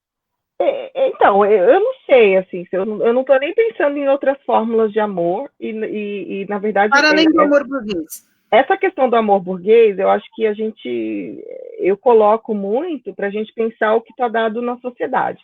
Mas também acho perigoso a gente pensar assim, eu vou pensar alguma coisa diferente daquilo. Porque toda vez que a gente retoma aquilo, mesmo que seja para negar, a gente retoma. Então ele volta a existir. Então ele tem que deixar de existir. Então, assim, esquece. O amor burguês é para a gente entender, olha, o contexto que a gente vive é esse. Vamos pensar o que a gente vive de fato? Porque a gente está vivo aqui. Durante toda essa construção, a gente está vivo. Só que a gente não vive esse amor. Mas eu vou dizer que não tem amor? Caramba, gente, minha mãe me mata se falar que não tem amor na minha vida. Eu fui criada com muito amor. E essa coisa também, de você não pode dar o que você recebeu. Quando eu penso nos meus pais não receberam amor. Pouquíssimo. Sabe, tiveram uma infância super difícil, e porque os pais também tiveram todo aquele ciclo de gente preta que a gente já sabe. As pessoas pretas escravizadas, por exemplo, né? O que o povo preto fez, historicamente, não foi dar o que eles recebem, foi ressignificar o que eles tinham. Foi isso. A gente não tem nada, a gente... Foi maravilhoso. Maravilhoso. Mas a gente ressignifica, eu não tenho nada. Mas eu tenho uma criança aqui que depende de mim, que acabou de nascer, o que eu vou fazer? Alguma coisa eu tenho que dar para ela, eles ressignificam. Vai ser uma comida melhorzinha, vai ser um penteado. Às vezes você não consegue nem abraçar, tem gente que não sabe abraçar. Não é esse afeto que eu aprendi, isso eu não tenho, mas eu tenho outra coisa. Olha, tá vendo? Já paguei a conta de luz. Sei lá. A gente ressignifica. E é isso que o povo preto tem feito, e é o que a gente tem feito não para existir apenas, não para sobreviver, mas para viver como seres humanos, como pessoas que amam, que constroem, que criam, que ressignificam, que transformam a natureza, como disse o Carlinho.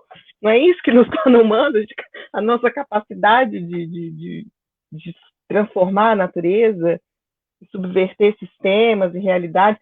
E o afeto está aí. A gente não tem que construir um modelo de amor ou de afeto. A gente precisa observar. Eu acho que é essa a questão. Porque construir um modelo de afeto, eles já tentaram, não deu certo. Não rolou. Porque não dá. São pessoas, as pessoas são muito diferentes. Os homens falam, do que as mulheres gostam na cama, no sexo. Eu falei, olha, nem vou falar, porque eu já falei das minhas preferências com amigas, elas quase deram na minha cara. E aí a outra quase deu na cara da outra, e a outra concordou, e a outra disse que não. Esquece, não tem padrão, está falando de sexo. Imagina no amor, para construir uma vida dois, uma família, afetividade. Não se trata, acho que não se trata de construir um modelo. Eu acho que a grande lição da literatura negra é essa. Não é construir um modelo, é observar o que a gente tem e ver a beleza do que a gente tem. E tem um poema da Cidinha, inclusive, que eu adoro, que eu não estou com o livro aqui, que está no Canções de Amor e Dengo, que é um livrinho dela que eu amo. Ela falou que é os poemas que ela achou que dava para publicar. Mentira, são maravilhosos, mas ela falou isso. E que ela fala que, às vezes... como é que ela fala? Assim, vou parafrasear aqui, eu não lembro exatamente o poema.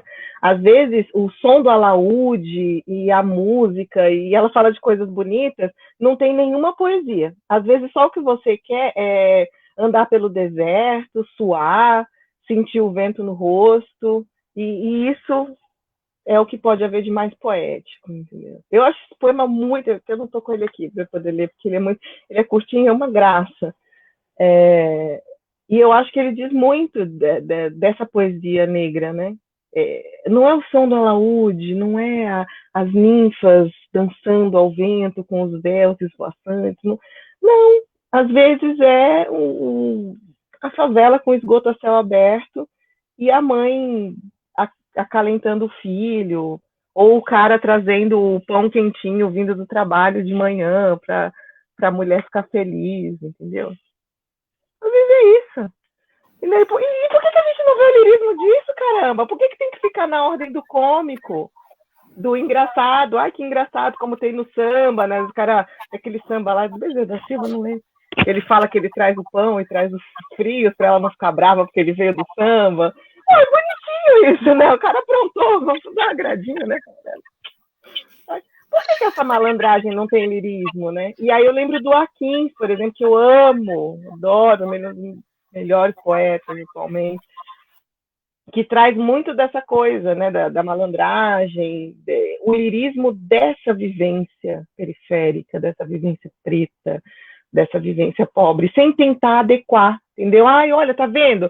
É tão bonito quanto o X, o Y, o Z. Não é não, gente, é tão bonito quanto o Aquins. A Cidinha é tão bonita quanto a Cidinha. Não que não dê para comparar, eu gosto de fazer comparações, é bonito, às vezes a história dialoga, fica bem bacana.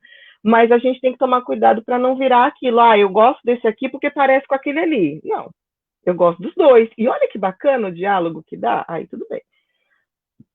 Mas enfim, eu acho que eu já estou... Eu achei muito bonita a sua parte, a parte que você falou sobre a ressignificação, né? Sobre o fato que da gente ter pego tudo e ter ressignificado, né? E ter transformado isso em amor, e como a gente pode ver amor na forma como nós lidamos com as pessoas. Queria saber se a Tiffany e o Thiago querem fazer alguma pergunta. Eu me emocionei na parte da ressignificação. Ler sobre... porque, assim, numa sociedade de desamor, né, que a gente tá de quarentena e a gente vê várias agressões que o nosso povo vem sofrendo mundialmente falando, quando você começa a ler sobre as possibilidades que outras pessoas pretas trazem sobre amor, é algo que é muito íntimo, né? É algo que é como se a pessoa estivesse falando de uma parte sua que, como a Bell Hooks fala, você teve que sublimar até para poder sobreviver, né? Então, fica exposto, né? A ferida fica lá aberta e tudo que a outra pessoa preta fala sobre amor te toca, porque é como se você falasse também, né?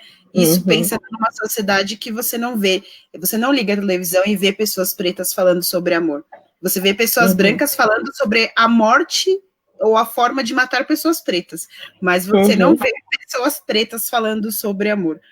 E eu acho que a questão da representatividade, ela é muito importante, porque quando eu ouço você falando sobre amor, isso me toca. E eu começo a refletir sobre as minhas possibilidades de amar. E amar, para mim, significa existir, né? Significa viver, não só existir. Então, você está me dando possibilidades de ir além.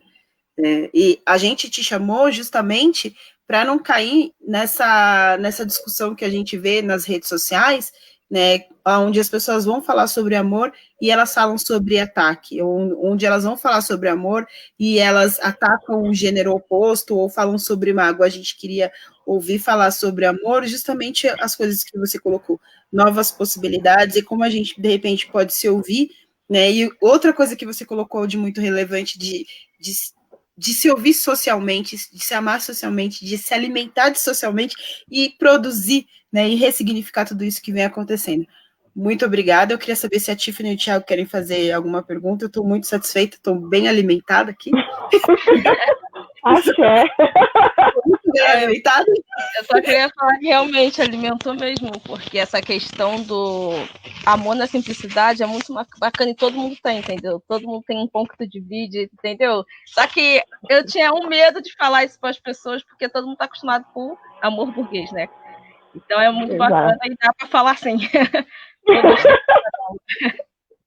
Ah, que bom, Tiffany. Mas é isso mesmo, as pessoas, a gente tem amor, a gente tá aqui, só que a gente chama de outra coisa. Cuidado, é amor, o seu pai cuida de você, sua mãe, a pessoa que cuida de você, sua avó, o seu namorado já cuidou em algum momento, ou namorada, enfim, a gente tem, o amor tá aí, a gente só precisa... A Cidinha colocou o poema aqui, ela colocou o trecho. Aqui.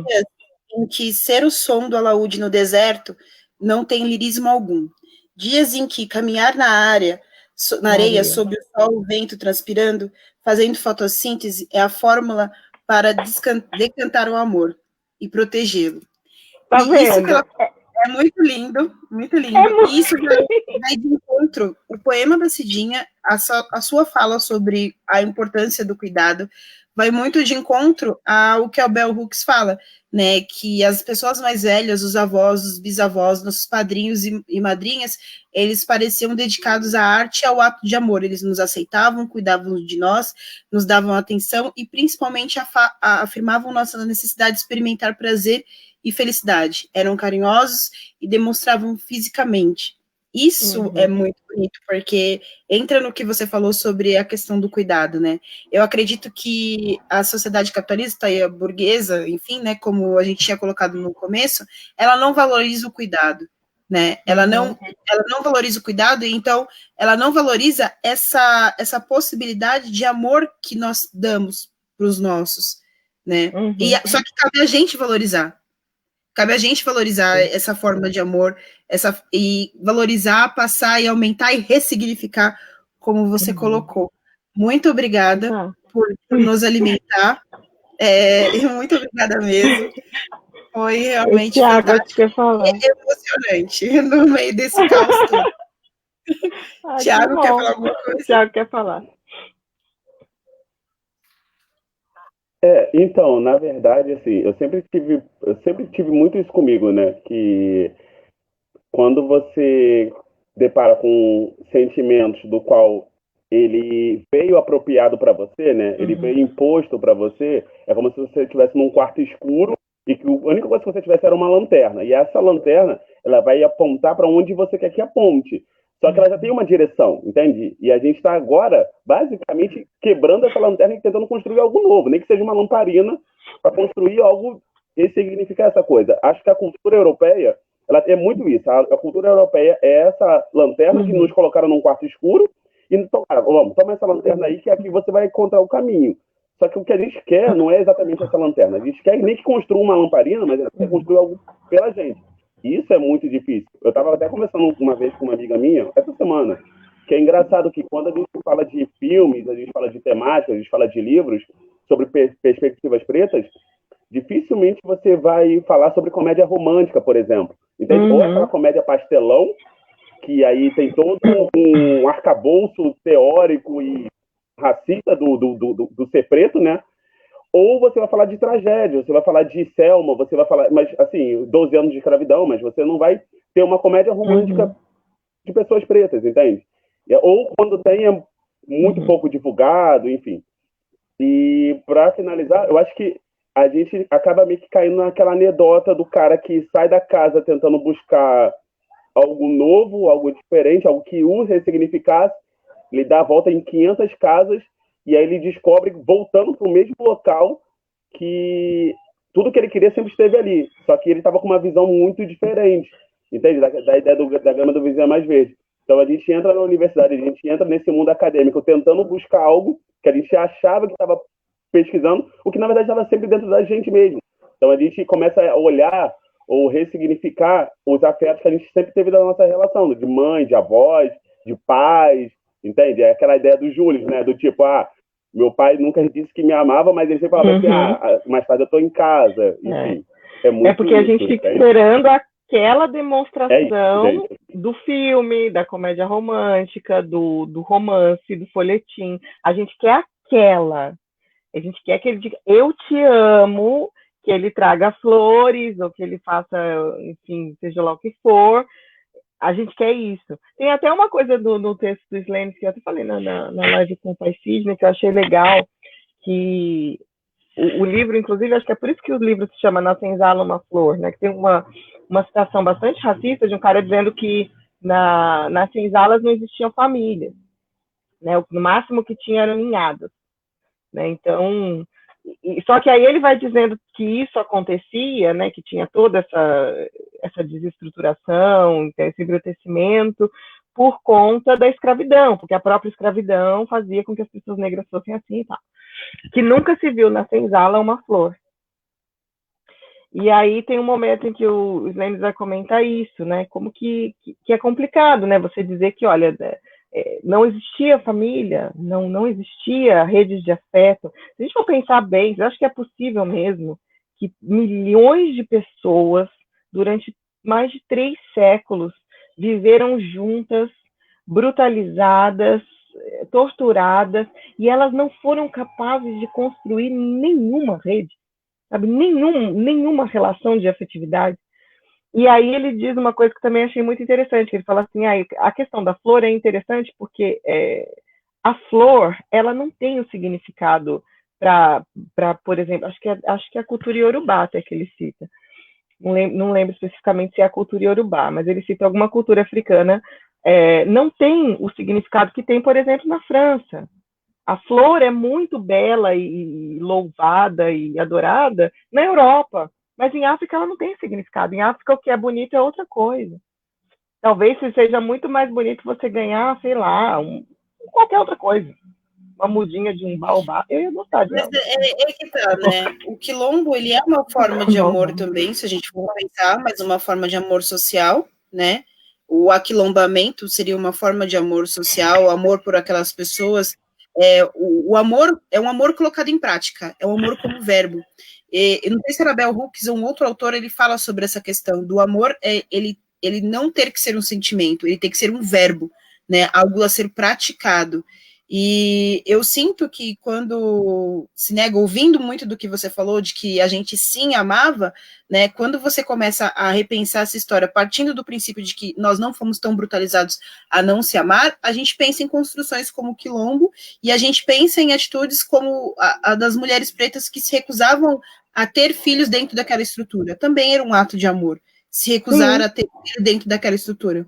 Então a gente vê o amor como uma atitude prática, né, no sentido de que eu quero que o outro exista, mas viva, seja cuidado, seja amado, seja acalentado. É a mesma coisa quando se forma um quilombo. Eu quero que o outro exista, que o outro viva, não só que o outro exista, né? A tentativa de construção de quilombo talvez tenha sido uma prática amorosa, de um amor social, né? Para além daquele amor sentimental ou do amor de posse, mas um amor que envolve a liberdade do outro. Talvez não o amor da propriedade do outro, né? Porque é isso, né? O casamento é um contrato de propriedade, né? O casamento cristão é isso, é um contrato mesmo, com testemunho, inclusive. Não é o que eu acho, é o que é. Um contrato de propriedade. Inclusive, a cerimônia religiosa do casamento é uma cerimônia de transferência de posse, né? A mulher sai da posse do pai para a posse do marido. Então, tem toda uma simbologia aí da questão da propriedade. Eu acho que, no caso das pessoas negras, concordo, acho que sim, é uma perspectiva, né? Pensar o quilombo e todas essas organizações coletivas de militância preta como forma de amor. E dentro dessas organizações, porque aí é uma coisa também que as pessoas falam, né? Porque você fala em povo, em unidade, isso massifica e tira a individualidade, a subjetividade das pessoas. Não tira, porque dentro dessas organizações também há as relações de afeto mais específicas, os casais, as famílias, as crianças, os filhos, essas relações continuam existindo. Só que talvez a partir de outras estruturas. É como eu disse, eu não pretendo começar a propor aqui modelos. Eu quero mais questionar o modelo que está posto e mostrar o que há de positivo no que a gente tem. Porque eu acho que isso é importante, né? A gente começar a ver a beleza do que nós temos. Porque foi sempre considerado feio. Então a gente precisa começar a ver isso, a ver o que há de bonito nisso. A gente precisa começar a enxergar as mentiras para a gente adoecer menos, né? Então, acho que o objetivo tem que ser esse. A gente tem que ser feliz, a gente quer ser feliz agora. Eu não quero esperar, eu não quero depois, eu quero agora, eu quero ser feliz agora, eu quero ser bonita agora, eu quero ser bonita, melhor no espelho e falar, arrasou, viado. Eu quero isso, gente, eu quero dar close. Não tô querendo que isso seja, sei lá, daqui. Não. Também, eu deixo o legado, mas eu quero ser feliz agora. E acho que todo povo preto tem que ser. Eu quero ser feliz agora, eu quero agora, não quero amanhã, não quero semana que vem. No negócio de cotas. Espera, vai ter que melhorar a educação pública. A educação pública é de problema de todo mundo, não é problema só meu. Eu quero resolver meu problema, eu quero entrar na faculdade agora. Tá doido? Só o que faltava. Eu acho que isso é importante, né? A gente começar a ver a beleza do que é nosso, que é bonito pra caramba. Mari, muito obrigada. Foram várias coisas, né, que me alimentaram, eu acho que alimentou todos nós. Tem material de estudo, se o pessoal quiser ler sobre Bell Hooks e sobre outras questões, tem material de estudo na unidade 14 do grupo fechado. Se a gente está falando de amor, a gente tem que falar do amor social, que a Mari falou que nos alimenta, né? Então, reforçando mais uma vez, a gente está com uma campanha bem bacana de doação de itens de higiene para as meninas que estão encarceradas, né? E a gente sabe que a maior parte dessa população é uma população composta por mulheres pretas, né? A gente entrevistou ao longo da semana a Caroline, que faz parte do Elas Existem, né? Uma advogada bem bacana, mulher preta que está batalhando em prol disso, e ela falou que em 2014, no Acre, 100% das mulheres encarceradas eram pretas. Então, se a gente está falando de amor em sociedade, e a gente está falando de sistema racista, de seletividade penal, é muito importante que a gente transforme esse amor em prática e não só em sentimento, e não só em post. Então, assim, com R$10 a gente compra um pacote de absorvente. A gente está falando de um Estado que é extremamente racista e que, em alguns casos, né, dá somente 4 absorventes para as mulheres que estão encarceradas, né? E a gente está falando de mulheres que tinham acesso ao jumbo, que era o material que muitas vezes outras mulheres traziam para elas e que, em função da pandemia, pararam de ter essas visitas, né, feitas pelas mães, pelas tias, pelas irmãs e etc.